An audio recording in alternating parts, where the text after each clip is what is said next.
And we just hoopin'. Welcome back to the Just Hoopin' podcast, episode 5 or 6. I don't even know which one it is, but there has been some big news that have been broke today. I mean. Dusty May just took the Dallas Mavericks job. I mean, excellent young coach that has experience winning. He's an amazing basketball mind. Like, he's gonna be an NBA coach that is good. We don't know how good, though. That's the question. Some of these college guys going up to the NBA sometimes do not translate. I believe Dusty May translates to the NBA well. And he gets to coach a second year Cooper Flag. He gets the number 9 pick now. I think they take a Michigan guy now. I have to change my mock draft now.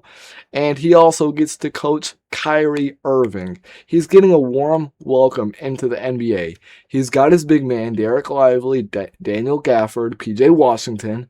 He's going into a good environment, a young team with new ownership. Like, he's gonna have... I think they take one of the Michigan guys now. I love the pickup for the Dallas Mavericks, man. I genuinely do.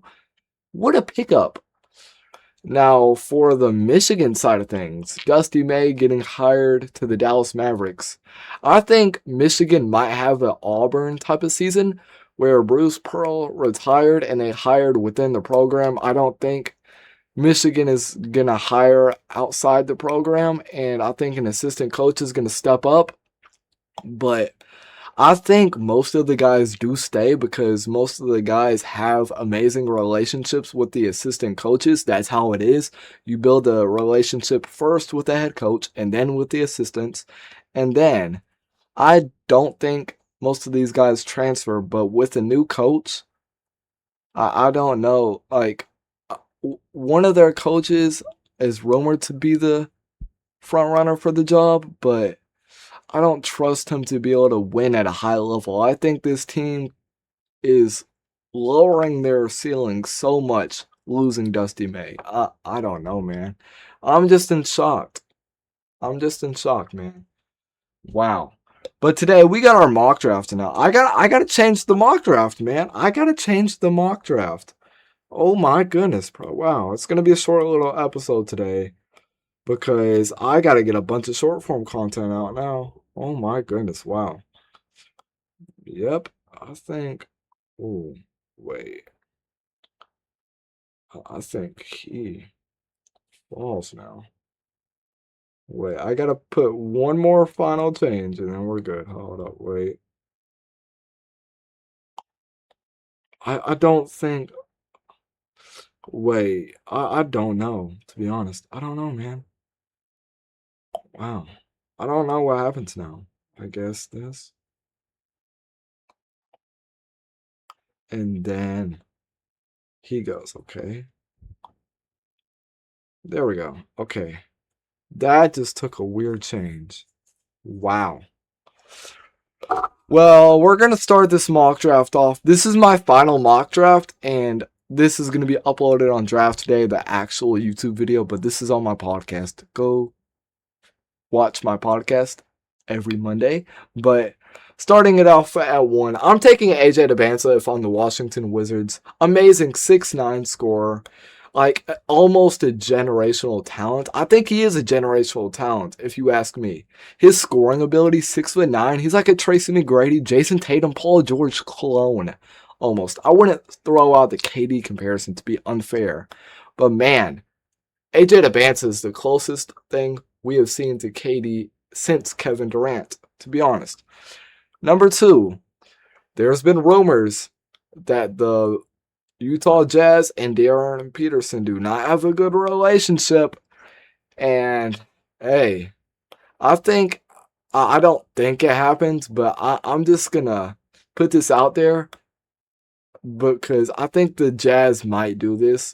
I don't think they would trap Darren Peterson. I think they would just take Boozer because Boozer is good enough. And I got Boozer going too. I mean, you got to figure it out with Markkanen, Jaren Jackson Jr., Walker Kessler, Ace Bailey, Cam Boozer, all those guys. Like, bro, hey.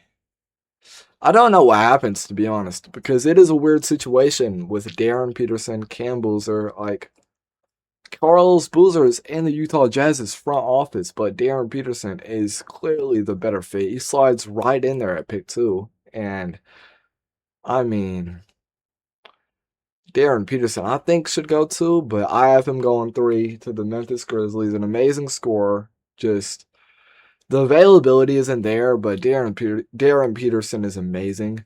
A generational scorer. He's like a Damian Lillard, Kobe Bryant play style mix, I would say. He's a good defender. I like his defense, but I don't think he could be your point guard. I think he's more of a 2 in the NBA. His 1.6 assist a game did not please me at all. I mean, that Kansas team was not great offensively outside of Peterson, but man, 1.6 assist a game as the lead point guard is not a good look. And you want to be a point guard, I don't think that's going to work out. Number 4, I got my Chicago Bulls taking Caleb Wilson. I love the Modest Buzelis, Caleb Wilson fit. Like, that 3 and 4 with Tiago Splitter as your new coach is going to be so fun, man. You got Josh Giddey, Rob Dillingham around that as well. Trey Jones, like, you need your big man beside Caleb Wilson that can space the floor, sort of. But Caleb Wilson, if he gets that jump shot, he is going to be nasty. And the Bulls are probably in the safest position in the draft because Caleb Wilson is going to fall right to them. They're not going to be blamed for taking one of the top 3 over the other. And if Caleb Wilson pans out to be the best player in the class, they're going to be praised so much. And I think they're in the most perfect position in the NBA draft. I think so. Because the Wizards are pressured. Jazz are pressured. The Grizzlies aren't as pressured, but they're still pressured. But number 5, I got the Clippers taking Michael Brown. As some of y'all know, I am lower on Michael Brown than most people are. But I think the Clippers are in love with Michael Brown's upside and what he can be as a 2 guard beside Darius Garland. And then maybe he can translate into that point guard one day once it's time for Garland to go. Michael Brown does have upside. I give him that. I've been known as a guy that's been low on Michael Brown through this whole draft cycle. But hey, you just can't ignore his upside that he has as a shooter, as an athlete. Like, he has defensive upside as well. He's 6'5". He just needs to polish his game. I don't think Pat Kelsey was the right coach for him. He kind of just shut it down. There was a Gary Parrish, Matt Norlander clip that went out the other day that did say that there was some stuff going on at Louisville, and maybe it affected the on-court stuff sometimes. But he had so many flashes, and he had so many lowlights. Like, he had the NC State game, the Kentucky game, and then he had the Duke game. 1 for 13. It was just awful. Was playing himself off the court. But when he's hot, he's an amazing player. When he's off, though, he's awful. But he just has to polish his game and get more consistent, I feel like. Number 6, I got Darius Acuff. Darius Acuff is that star point guard. He's my second point guard. I like Fleming's more, but I think Acuff has more upside. I just like Fleming's floor more than all these other guys. But Acuff, he's that star scorer. Like, his defense is going to hold him back. The Nets don't have a great defense as it is. You took multiple point guards last year in the draft, but you take Darius Acuff no matter what, man. I don't think it's a second thought about it. You take Acuff if he's there on the board at 6. An amazing playmaker as well. He can average 18, 19 a game his rookie season with 6 or 7 assists a game, no pun intended. Like, Darius Acuff is an amazing scorer, man. And an amazing playmaker. His offensive game is so talented and gifted. Like, it's just hard to turn that down. It is. At pick 7 now, the Sacramento Kings. I got them taking Kingston Flemings. I love him as a shot maker, as a tough shot maker. He has explosive, like, his middle name is Explosive. Kingston Explosive Flemings. Like, his quick first step and his just rise up as a 6'2" T-Rex. Oh my goodness. Kingston Flemings, as some of y'all know, is my PG1, and I don't see that changing. Whoever gets him, whether it's the Nets, it's the Kings, it's an A+ pick, no matter what, man. I'm so high on Kingston Flemings, man. He's a good defender as well, a good playmaker.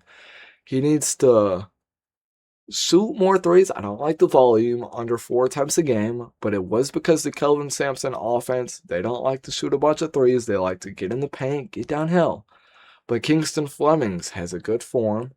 He shot a good percent. He shot decent from the line. Like, he will thrive in an open NBA system. He will. Number 8, I got the Atlanta Hawks taking a day Mora. They need that 7-footer, that rim protector, that guy that can just stand up and just block shots and just be a monster down low, be a lob threat. Like, I love what the Hawks are doing. They're in a perfect position as well, being able to take my number 1 center in the draft, Ade Mara, like the Atlanta Hawks. I think he's a good fit there. You play with a Onyeka Okongwu. You can come off the bench year 1. You can slide into that role year 2. You can also split minutes year 1 with Okongwu. Like, Okongwu is that, like, more offensive scoring guy and, like, a strengths guy, but Ade Morris, that lob threat, that rim protector, that anchor. You could probably play a No, I don't know about play them together, but because you got Johnson, Kaminga, all these other guys in Atlanta as well. But I like Ademar at 8.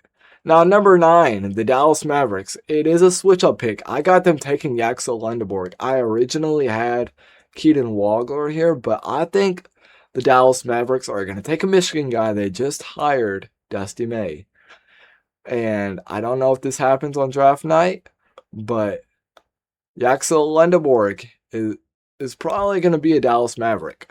He's smart. He's the Dominican LeBron James. Like, Yaxel Lendeborg, if he was a 19-year-old, he would be a top 5 player in this class. But his age is holding him back because teams don't want to worry about what his ceiling can be and what they can develop him into. Like, he's going to be good in the NBA. He could have been a top 25 pick last year, but he came back and he upped his stock to now what is a top 10 pick.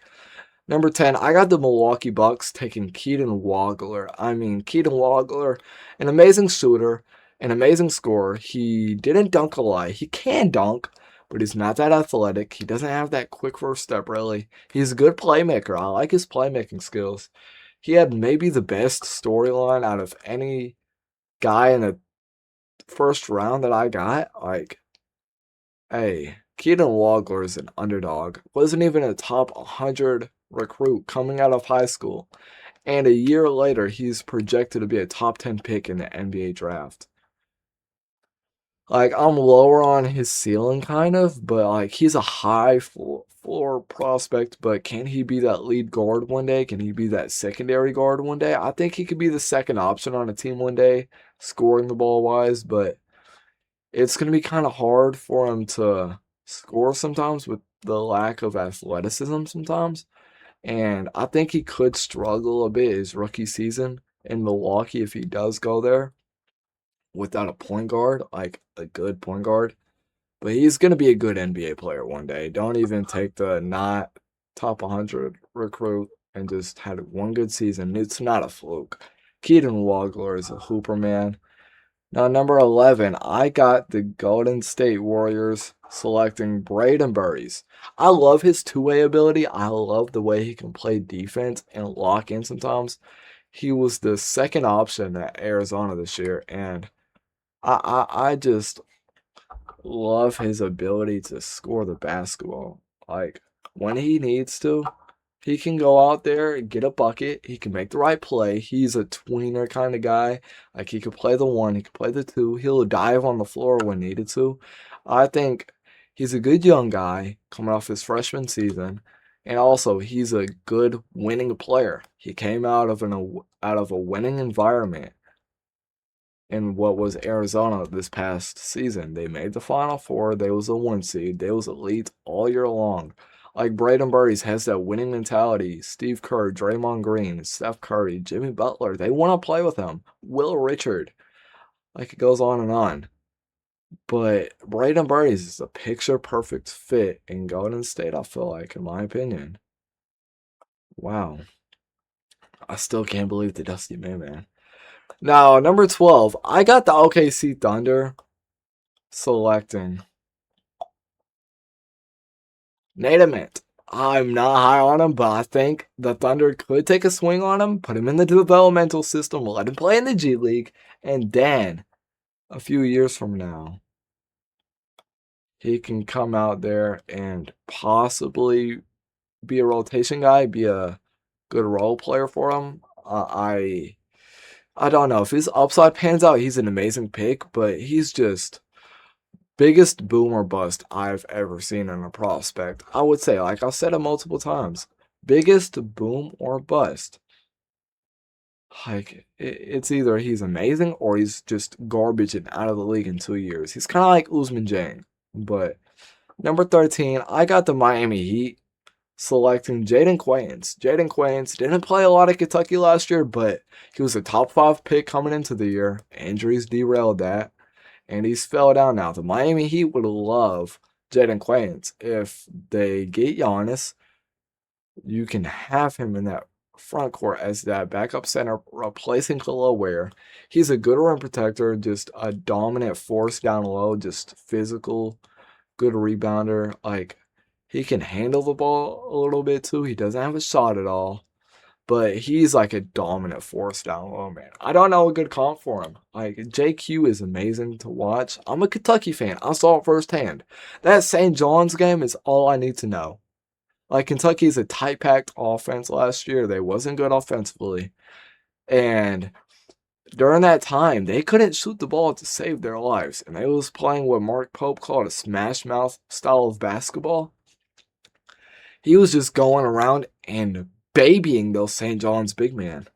Zubi Ejiofor, Ruben Prey, Bryce Hopkins, just babying them. And that was his debut game.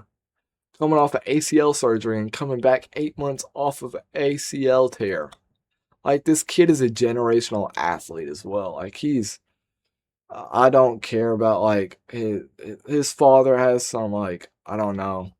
I don't know what's up with his father. His father did hold him out, I feel like, at Kentucky this year, but I'm not going to get into that. 14, I got the Charlotte Hornets selecting Hunter Steinbeck.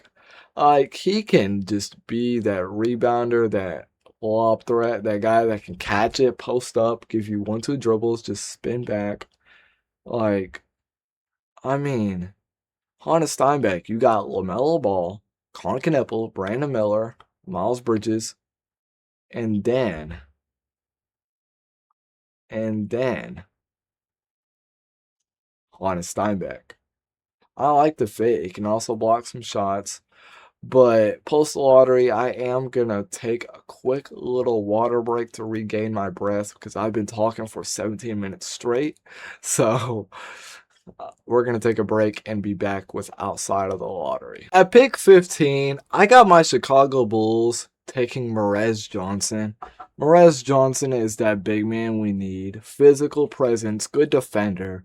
He can play make. He was more of the finisher with other playmakers around him. Cadeau, Yaxel, Mora. He was the play finisher, not really the playmaker, but showed playmaking flashes. Like, Merez Johnson, he's physical. He's like a linebacker out there, I would say. Like, he's just physical, dominant. Like, I would love his fit at 15 for my Bulls. I would just love that fit, man. Now at 16, I got the Memphis Grizzlies selecting LeBaron Philon. LeBaron Philon, I mean, just he's got the bag of Shai Gilgeous-Alexander. Just a crafty scorer, just grit and grindy kind of. Like, he could play in a role. He's an underrated pesky defender as well. His freshman season at Alabama, he was their best perimeter defender, I would say. And then this past year, he kind of took on the scoring role and just the star player role, and he was amazing in that role, by the way. LeBaron Philon, he's just so creative with the ball in his hands. You never know what move he's going to pull out. Like, LeBaron Philon is just so crafty with the basketball in his hands. He has a deep bag. Like, that's the best part about him. And he can also play make a bit as well. His footwork is amazing. He's a amazing pickup if you're going to trade John Morant at 16. Now 17, the OKC Thunder, I got them selecting Cameron Carr from Baylor. He was on a trash Baylor team, but man, 6'5", with like a 7-foot wingspan, and he's a super athlete that can shoot, defend, finish at the rim. Like, this guy, any other draft would be top 10 if you ask me. Like, Cameron Carr is, oh, he's a hooper, man. He's a hooper, man. He's a hooper, man. He could play day one in OKC. He could play valuable minutes day one on that OKC Thunder team off the bench. I really do believe so. They did just trade Aaron Wiggins. I don't know if the Thunder do trade up or not. I don't know at all. I hope they don't before I put this video out, but because that would be bad. I hope they do it on draft night if they do anything. So, oh man,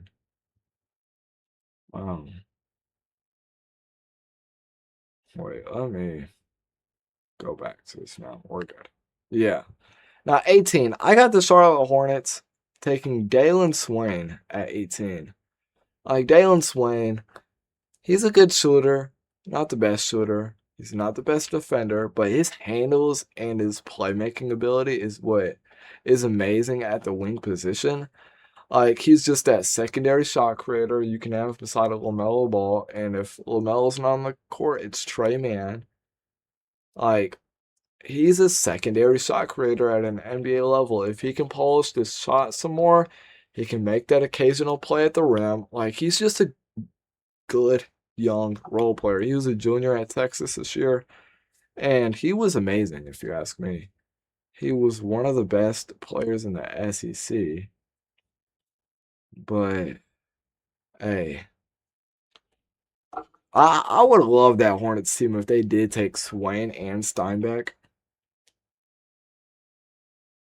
Because I'm not gonna lie, that team would be so fun to watch, man. Like, that team would be so fun, man. I can't even, like, I'm trying to get that thought out of my head so I can go on, but man. Number 19, the Toronto Raptors. I got them taking Houston big man Chris Nack. He's kind of a stretch big man.